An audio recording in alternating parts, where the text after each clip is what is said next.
बिस्मिल्लाहिर्रहमानिर्रहीम। Welcome to A Z online academy. आज जो हमारी टॉपिक है वो है फ्रेज़ एंड क्लास। आज जो हम पढ़ने वाले हैं वो आज हम कवर करेंगे, फ्रेज़ और क्लास कवर करेंगे कि फ्रेज़ क्या होता है और क्लास क्या होता है। तो देखते हैं पहले फ्रेज़ को। अब फ्रेज़ क्या चीज़ है, कहते हैं कि a group of words that without a finite verb, specially one that form parts of a sentence. अब यहाँ पे कहता है कि फ्रेज़ है क्या, कहते हैं कि जो फ्रेज़ है ये एक ग्रुप है किसका, वर्ड्स का, एक वर्ड्स का ग्रुप है, पर है कि विदाउट फिनाइट वर्ब, यानी कि यहाँ पे कहता है कि जो फ्रेज़ है उसमें क्या होता है कि उसमें जो फिनाइट वर्ब्स हैं हम वो इस्तेमाल नहीं करते हैं, हम वो चीज़ें इसके अंदर यूज़ ही नहीं करते जो फिनाइट वर्ब्स होते हैं। Specially one that form parts of a sentence, कहते हैं कि स्पेशली फिर हमारा क्या बनता है कि वही हमारा फ्रेज़ ही होता है। या फिर एक दूसरी डेफिनेशन है यहाँ पे, इसको देख लीजिए। यहाँ पे कहते हैं कि a group of words that do not have subject and verb, कहते हैं कि या फिर एक ग्रुप है वर्ड्स का, या फिर एक ऐसा ग्रुप का, ऐसे वर्ड्स का यानी कि ग्रुप है that do not have subject, यानी कि जिसको क्या हो, सब्जेक्ट ना हो, एंड वर्ब, और उसको वर्ब ना हो। यानी कि हम ऐसा कह सकते हैं कि फ्रेज़ एक ऐसी चीज़ है यानी कि जिसके अंदर सब्जेक्ट और हम वर्ब यूज़ ही नहीं कर सकते, यानी कि ये जो दोनों चीज़ें हैं ना ये हम यूज़ नहीं करते, फिर जाके हमारा क्या बनता है, फ्रेज़ बनता है। जैसा कि यहाँ पे देखिए इन द ईस्ट। अब यहाँ पे क्या है, जो ये लिखा हुआ है इन द ईस्ट, ये क्या है, ये एक पूरा का पूरा फ्रेज़ है, पूरा का पूरा क्या है, फ्रेज़ है। अब यहाँ पे कहते हैं कि single word can be phrase. अब यहाँ पे जो एक सिंगल वर्ड होता है यानी कि एक अकेला जो हम अल्फाज यूज़ करते हैं वो भी हमारा एक फ्रेज़ हो जाता है। लेकिन यहाँ पे लिखा हुआ है कि इन द ईस्ट, यानी कि ईस्ट से या ईस्ट में।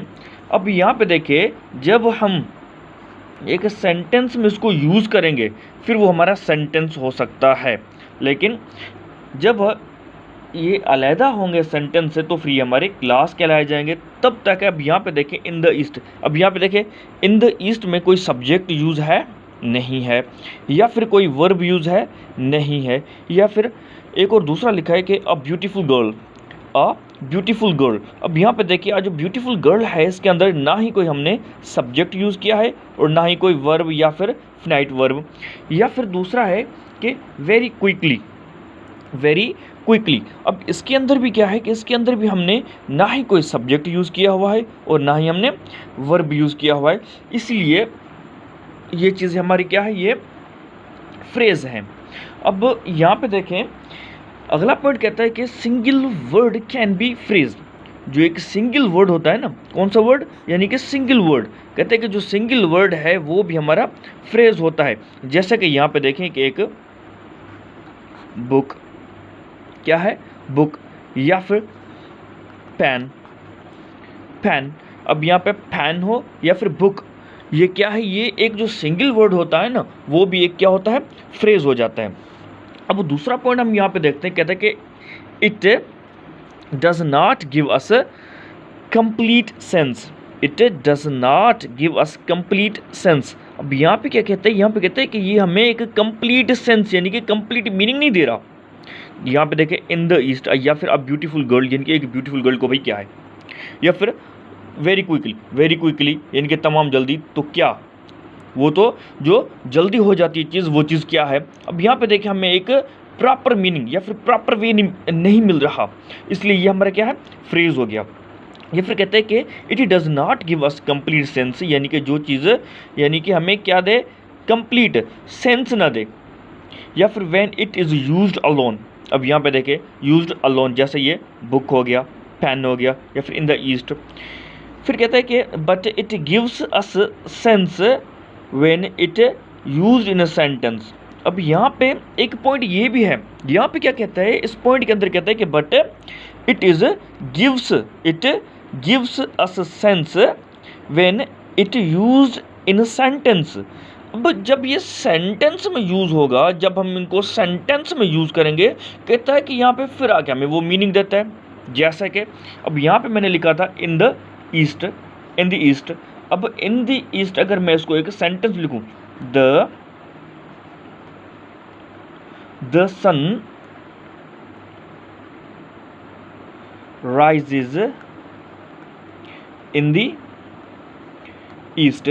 अब यहाँ पे देखें, यहाँ पे जब एक सेंटेंस पूरा मिल गया है हमें, फिर जाके इनकी हमें एक कंप्लीट मीनिंग मिल रही है कि यानी कि ये जो इन दी ईस्ट है ये कहाँ पे इस्तेमाल हुआ था। अब दूसरा देखते हैं कि यहाँ पे है अ ब्यूटीफुल गर्ल। अब मैं इसको ऐसे भी तो बना सकता हूँ कि she is a beautiful girl, she is a beautiful girl. अब यहाँ पे मैंने किसको इंडिकेट किया है कि शी को किया है, या फिर मैं यहाँ पे एक नाम भी यूज़ कर सकता हूँ शी की जगह पे। फिर वो हमारा क्या हो जाता है कि वो हमारा एक मुकम्मल सेंटेंस बन जाता है, फिर उसमें हमें कंप्लीट मीनिंग मिलती है। जब आ ब्यूटीफुल गर्ल यानी कि एक खूबसूरत लड़की। अब यहाँ पे जो एक खूबसूरत लड़की है, यहाँ पे क्या है, ये एक फ्रेज़ है, ठीक है। या फिर वेरी क्विकली, वेरी क्विकली। अब देखें ये जो वेरी क्विकली है, यहाँ पे ये क्या है, ये एक फ्रेज़ है। अब जब हम इसे सेंटेंस के अंदर यूज़ करेंगे, जैसे कि I run very quickly, I run very quickly. अब यहाँ पे देखें जो ये वेरी क्विकली था, जब हमने इसको एक मुकम्मल सेंटेंस में, यानी कि इसमें जब सब्जेक्ट आ गया, एक सब्जेक्ट मैंने पहले भी यहाँ पे बताया हुआ था कि जिसमें सब्जेक्ट या फिर वर्ब ना हो वो क्या है, फ्रेज़ है। अब जब कि इसके अंदर मैंने एक सब्जेक्ट और एक मैंने वर्ब यूज़ किया हुआ है, तो फिर ये मेरा एक क्या बन गया, मुकम्मल सेंटेंस बन गया, मुकम्मल एक सेंटेंस बन गया। ये पॉइंट यहाँ तक क्लियर हो गया कि फ्रेज़ क्या होता है और फ्रेज़ को कैसे जाना जाता है। अगला जो हमारा टॉपिक है वो है क्लास। अब हम आते हैं क्लास पे कि ये हमारी जो क्लास है, ये क्लास क्या चीज़ है। अब इसको हम कवर करते हैं कि ये जो क्लास है, क्लास क्या चीज़ है, ठीक है। अब आते हैं क्लास पे।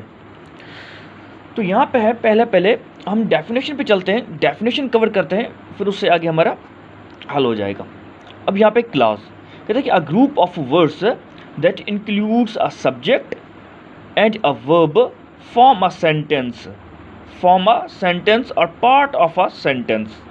अब यहाँ पे क्या कहता है कि लफ्ज़ों का ऐसा मजमुआ, यानी कि a group of words that includes, यानी कि जो मुश्तमिल हो, क्या हो, जो मुश्तमिल हो किस पे, a subject and a verb. गौर से सुनिएगा। अब यहाँ पे क्या कह रहा है कि एक क्या है, अ ग्रुप ऑफ वर्ड्स, यानी कि जो एक ग्रुप है किसका, वर्ड्स का जो एक ग्रुप है वो क्या हो, इंक्लूड हो, वो इंक्लूड हो किस पे, एक सब्जेक्ट पे या फिर एक वर्ब पे, यानी कि एक सब्जेक्ट और एक वर्ब पे जो मुश्तमिल होता है उसको, वो हमारा क्या होता है, क्लास होता है। अब क्लास है क्या, पार्ट ऑफ अ सेंटेंस, यानी कि ये भी एक सेंटेंस का पार्ट है। अब ये जो क्लास है ये भी क्या है, एक सेंटेंस का पार्ट है। या फिर एक दूसरी डेफिनेशन मैंने लिखी हुई है, ये इससे ज़्यादा इजी है। अब यहाँ पे क्या कहता है कि a group of words that have subject and verb, क्या हो, subject and verb but used as part of a sentence. अब हम इसे किस में इस्तेमाल करते हैं, सेंटेंस का एक पार्ट ही है ये, किसका, सेंटेंस का पार्ट ही है क्या, ये क्लास। अब यहाँ पे देखें कैसे है भाई, जैसे कि he is a boy, he is a boy. अब यहाँ पे क्या है, ही इज़ अ बॉय। अब यहाँ पे जो लिखा हुआ है, यहाँ पे देखें मैंने यहाँ पे एक चीज़ कवर करवाई थी कि जहाँ पे सब्जेक्ट या फिर वर्ब हो तो वो हमारा क्लास होता है। अब यहाँ पे देखें ही क्या है, हमारा सब्जेक्ट है, इज़ क्या है, वर्ब है ना। तो फिर ये हमारा क्या बना, ये हमारा यहाँ से लेके यहाँ तक एक क्लास बन गया, क्लास बन गया ना। अब यहाँ पे कहता है कि ही प्लेज, एक ये क्लास है, एक ये क्लास है कि ही प्लेज, एक ये क्लास बन गया और एक ये क्लास बन गया। अब दूसरा आता है कि दिस इज़ अ पेन, यहाँ पे देखा दिस इज़ अ पेन। अब एक ये क्लास है विच यू गेव मी, एक ये क्लास बन गया हमारा। अब दूसरा है कि God helps those who help themselves, God helps those who help themselves. अब गॉड हेल्प्स दोज, अब एक ये क्लास है हमारा, ये क्या है, क्लास है। अब यहाँ पे कहता है कि ये भी क्लास है, फिर कहता है कि हु हेल्प देमसेल्व्स, एक ये भी क्लास है ना। कैसे है कि इसके अंदर सब्जेक्ट भी है और क्या है, वर्ब भी है, लेकिन क्या है, ये एक सेंटेंस का हिस्सा भी है ना, पार्ट ऑफ अ सेंटेंस भी तो है ना। तो ये क्या है, ये जो क्लास हमारा होता है वो सेंटेंस के अंदर ही होता है। अब जब हम क्लास को डिटेल में पढ़ेंगे ना, तो फिर हम, या आप क्लास के इसके काइंड्स भी कह सकते हैं, आप इसके टाइप्स भी कह सकते हैं, या फिर इसकी डिवीजन भी कह सकते हैं। तो देखें, आए क्लास पे चलते हैं। तो जो क्लास है ना, वो class is divided into two main kinds, या फिर मेन पार्ट्स, या फिर मेन, उसको आप टाइप्स भी बोल सकते हैं। एक है कि मेन क्लास, दूसरा है सबऑर्डिनेट क्लास। अब थोड़ा मैं आपको इसका इंट्रो दे देता हूँ कि ये मेन क्लास और सब ऑर्डिनेट क्लास क्या होता है। आगे हम इन दोनों के बारे में डिटेल में पढ़ेंगे। तो यहाँ पे कहता है कि मेन क्लास और सब ऑर्डिनेट क्लास हो क्या जाता है, ठीक है। मेन क्लास यानी कि एम यानी कि यहाँ पे ये किसको शो करता है, मेन को, और ये जो सी है ये सी क्लास को, ठीक है। अब सब ऑर्डिनेट क्लास, अब ये जो एस है ये सब ऑर्डिनेट, और जो सी है वो क्लास को यहाँ पे शो करवाता है, ठीक है। अब मेन क्लास और सबऑर्डिनेट क्लास ये चीज़ क्या हो जाती है, आए इसे हम डिटेल में थोड़ा देखते हैं। अब यहाँ पे जो हमारा मेन क्लास होता है ना, वो होता है इंडिपेंडेंट होता है, यानी कि इंडिपेंडेंट क्लास, यानी कि जो आज़ाद होता है। जैसा कि यहाँ पे देखें कि ही इज़ अ बॉय, अगर मैं इसको यहाँ पे एंड ही प्लेज को यहाँ से मैं ऐसे निकाल दूँ, यहाँ से मैं इसको ऐसे गुम कर दूँ, तो यहाँ पे देखो ही इज़ अ बॉय, यानी कि ये एक इंडिपेंडेंट है ना, ये एक आज़ाद खड़ा हो सकता है ना। अब इसकी तो ज़रूरत ही नहीं है ना, या फिर मैं इसको हटा दूँ, यहाँ पे है कि ही प्लेज, यहाँ पे ये इंडिपेंडेंट है ना, ये खड़ा हो सकता है ना, ठीक है। पर यहाँ पे कहता है जो सबऑर्डिनेट क्लास होता है वो डिपेंडेंट होता है। क्या होता है, डिपेंडेंट क्लास, यानी कि किसी दूसरे क्लास पे मुश्तमिल हो, इंक्लूड्स हो, यहाँ पे हमने पढ़ा था, ठीक है। तो यहाँ पे कहता है कि वो किसी दूसरे क्लास पे क्या हो, डिपेंड हो। जैसे कि यहाँ पे देखे, this is a pen which you gave me, कहते हैं कि this is a pen which you gave me, कहते हैं कि दिस इज़ अ पेन, ये एक पेन है, विच यू गेव मी, जो आपने दी थी, जो मुझे आपने दी थी। अगर मैं यहाँ पे इसको रिमूव कर दूँ, विच यू गेव मी, भाई क्या, विच यू गिव मी, क्या, यानी कि ये क्या डिपेंडेंट क्लास है ना, यानी कि ये जो डिपेंडेंट क्लास है ये इस पे डिपेंड करता है ना। अब मैं अगर इसको मैं हटा दूं, तो फिर ये क्या है, दिस इज़ अ पेन, हम ऐसे रख सकते हैं ना कि भाई दिस इज़ अ पेन, ये एक पेन है, तो इसको हम ऐसे भी रख सकते हैं। लेकिन जो ये है, ये इसको हम सबऑर्डिनेट क्लास भी बोल सकते हैं, यानी कि एससी, यानी कि सबऑर्डिनेट क्लास। अब God helps those who help themselves, अब यहाँ पे मैं इसको अगर गुम कर दूँ लास्ट वाला सेंटेंस को, ठीक है, गॉड हेल्प्स दोज, अब यहाँ पे ये एक सेंटेंस बनता तो है ना, ठीक है। अगर हु हेल्प्स देम, अगर मैं इसको यहाँ पे गुम कर दूँ कि who helps themselves, sorry, who help themselves, अब यहाँ पे ये एक सेंटेंस या फिर एक क्लास बन ही नहीं रहा। तो फिर इसलिए क्या है कि ये जो है ये इस पर डिपेंड करता है, इसलिए ये क्या हो गया, सबऑर्डिनेट क्लास हो गया। अब एक तो और पॉइंट्स है, यहाँ पे कहता है कि जो मेन क्लास है कैन स्टैंड अलोन, ये अकेला भी खड़ा हो सकता है। जैसा कि मैंने आपको यहाँ पे बताया, ही इज़ अ बॉय, ये एक अकेला खड़ा हो सकता है ना। तो जो सबऑर्डिनेट क्लास होता है कांट स्टैंड अलोन, जैसा कि यहाँ पे देखे हु हेल्प देमसेल्व्स या फिर विच यू गेव मी। अब यहाँ पे क्या है, ये एक स्टैंड अलोन नहीं खड़ा हो सकता जो सबऑर्डिनेट क्लास है। अब यहाँ पे देखें, it gives meaning it selfs, जो हमारा मेन क्लास होता है या फिर जो डिपेंडेंट क्लास होता है, जो यानी कि एक अकेला भी खड़ा हो सकता है, वो हमें एक खुद की मीनिंग देता है। जैसे कि he is a boy, he plays, अब यहाँ पे देखें ये क्या है, ये चीज़ हमें एक मीनिंग दे रही है ना। लेकिन ये जो है जो सबऑर्डिनेट क्लास होता है वो क्या होता है कि it does not give meaning itself, वो अपनी मीनिंग खुद नहीं देता, वो दूसरे पर डिपेंड होता है। वो क्या होता है, डिपेंड होता है कि जो दूसरा क्लास होता है उस पर जो डिपेंड होता है, इसलिए वो क्या करता है, वो मीनिंग भी उससे जुड़ के वो हमें मीनिंग देता है। तो देखें ये जो हमारे थे ये थे क्लास और फ्रेज और क्लास की आज के जो टॉपिक थे। उम्मीद होगी कि आप सबको अच्छे तरीके से समझ में आ गए होंगे। अब थोड़ी सी कंप्रीहेंशन करते हैं, यानी कि इनकी कंप्रीहेंशन करते हैं किसको, फ्रेज और क्लास को, कि जो फ्रेज हमारा होता है, phrase and class of the most important element of English grammar.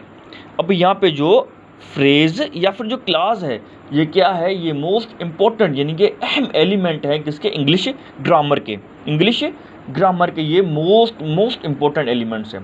फिर कहते हैं कि अगला पॉइंट है, देख लें गौर से, कहते हैं कि phrase and clause cover everything in a sentence. देख लें इसको अच्छे तरीके से, इस पॉइंट को सुन लें कि phrase and clause cover everything in a sentence. फिर जो नंबर 3 पॉइंट है, कहते हैं कि clauses are centres of the sentence. क्या है, clauses are centre of the sentence, यानी कि जो सेंटेंस का जो मरकज़ होता है ना, जो सेंटर होता है ना सेंटेंस का, वो क्या है, क्लास ही है। लेकिन जो फ्रेज है, phrase strength the sentence become meaningful, यानी कि जो फ्रेज होता है वो एक ताकत होती है सेंटेंस की, जो आके उसको मीनिंगफुल बनाती है, जो आके उसको क्या बनाती है, मीनिंगफुल बनाती है, यानी कि उसकी मीनिंग देती है। Clauses are the pillars of the building. अब यहाँ पे आप ऐसा भी कह सकते हैं, जो क्लासेस होते हैं वो क्या होते हैं, पिलर्स ऑफ अ बिल्डिंग हो जाते हैं। वो क्या हो जाते हैं कि पिलर्स ऑफ अ बिल्डिंग हो जाते हैं। फिर कहता है कि द फ्रेजेस आर ब्रिक्स। जो फ्रेजेस होते हैं वो उसके ब्रिक्स हो जाते हैं, यानी कि जो क्लास है वो क्या है, एक बिल्डिंग बन जाती है, यानी कि वो एक पिलर होता है, तो जो उसके ब्रिक्स होती हैं वो क्या होती है, एक फ्रेज हो जाता है। फिर कहता है कि a phrase usually is always present in a class but a class does not present in a phrase. अब यहाँ पे कहता है जो फ्रेज होता है, फ्रेज वो प्रेजेंट होता है किसके अंदर, क्लास के अंदर। देखिए यहाँ पे कि अ बॉय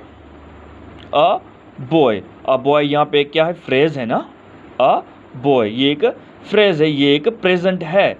लेकिन जब मैं बोलूँ कि ही इज़ यानी कि ये क्या है, ही हमने पढ़ा था कि जो सब्जेक्ट क्या, जो सब्जेक्ट और वर्ब जो हो जिसमें मौजूद हो, जिनके अंदर, वो हमारे क्या हो जाता है, क्लास हो जाता है ना। तो इसलिए कहता हूँ कि phrase usually is always present in A class. जो फ्रेजेस होते हैं वो प्रेजेंट होते हैं हमारे किसके अंदर, क्लास के अंदर, but a class does not present in a phrase. जो हमारा फ्रेज, जो हमारे क्लास होते हैं वो फ्रेज के अंदर प्रेजेंट नहीं होते। उम्मीद होगी कि आप सबको अच्छे तरीके से, यानी कि बहुत ही अच्छे तरीके से फ्रेज और क्लास के बारे में पता चल गया होगा। दुआ में याद रखिएगा। अल्लाह हाफिज़।